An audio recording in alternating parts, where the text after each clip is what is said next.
Много хора имат болки във врата, в гърба, в кръста или петите и чуват шипове. Какво всъщност представляват шиповете, тъй като много клиенти ми задават този въпрос? Шиповете са костни образования, които се появяват като защитна реакция на организма при хронично натоварване, възпаление или неправилна стойка.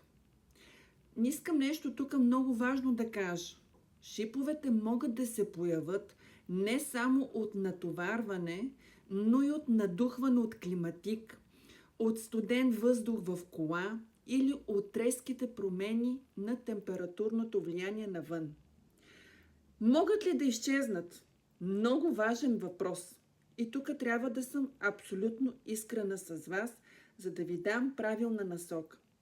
Костното образование трудно изчезва напълно, но ако шиповете се хванат на време, болката и възпалението се повлияват много бързо и човек може да се възстанови значително, без да има никакъв проблем. Какво не трябва да правим? Първо основно нещо – да се обездвижваме напълно. Второ, да се излагаме на студ и на течения. Следва да правим резки движения, особено ако шиповете са във врата и ето тук схващането е много сериозно. Следващото нещо е да разчитаме само на обезболяващи. Това са нещата, които задължително не трябва да ги правим.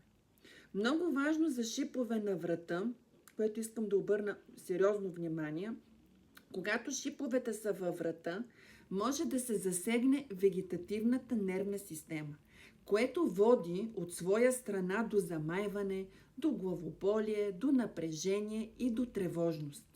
Това не значи, прекрасни мои приятели, че вие сте много тежко болни.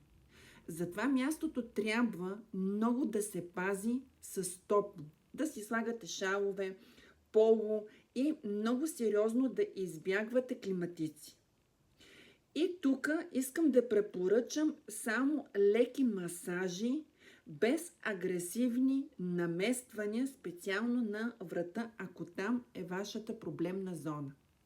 За цялостна грижа много хора избират комбинацията от тинктура ставиксин, ето това, което е за вътрешна подкрепа, за стави и за кости, в допълнение с ето този гел за болки, за локално обезболяване